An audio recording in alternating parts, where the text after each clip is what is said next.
বন্ধুরা শুভ দুপুর, সবাই কেমন আছো? আশা করছি ভালো আছো। তো দেখো, আজ সকাল থেকে প্রচুর পরিমাণে বৃষ্টি পড়ছে, তাই ভাবলাম আমি এসেছি মামার বাড়িতে। আর এখন তো আমার কাজ টাজ করতে হয় না।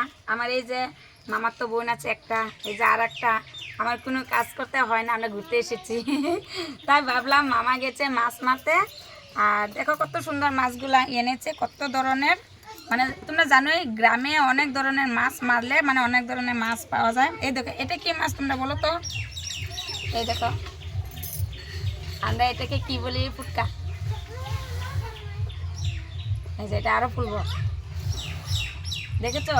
আর মাছ মারতে গিয়ে এখানে শাপলা এনেছে, শাপলা দিয়ে, আর এখানে ইচ্ছা মাছ আছে, ইচ্ছা মাছ দিয়ে ভাজি বানাবো। আমার মামা রান্না করবো, তোমাদেরকে দেখাবো।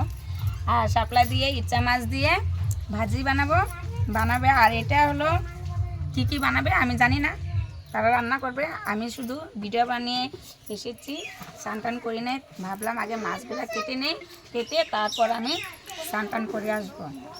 আর ভাবলাম এখন ভিডিওটা বানাবো না, 1 ঘন্টা আমি বৃষ্টি ভিজেছি, আমার গলা টলা একদম ভেঙে গেছে। এত কষ্ট করার পরে তোমরা যদি আমার ভিডিওটা লাইক কমেন্ট শেয়ার না করো তাহলে কেমন লাগে বলো তো?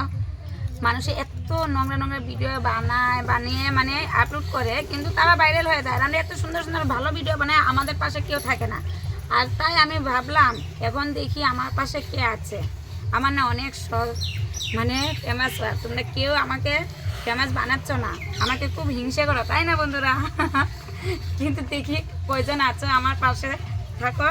আর আমি দেখো ভিডিও বানাতে আমার এখন ইচ্ছে ছিল না, আমার গলাটা একদম ভেঙে গেছে। 1 ঘন্টা বৃষ্টি ভিজে আমি মানে ভিডিও বানাচ্ছি। তাই ভাবলাম মাছগুলো কাটছি তো তোমাদের কাছে শেয়ার করি। এত সুন্দর মাছ, আমরা তো টাউনে এত সুন্দর সুন্দর মাছ পাওয়া যায় না, পয়সা দিয়ে কিনতে হলে মানে, কিন্তু সবসময় পাওয়া যায় না, চালানোই মাছ খেতে হয়। আর এটা সব হলো লোকাল মাছ, এটা খেতে তো অনেকটাই টেস্টি। আর কার কার ভালো লাগে এই ধরনের মাছ খেতে অবশ্যই কমেন্টে জানিয়ে। এই যে কত সুন্দর, টাটা।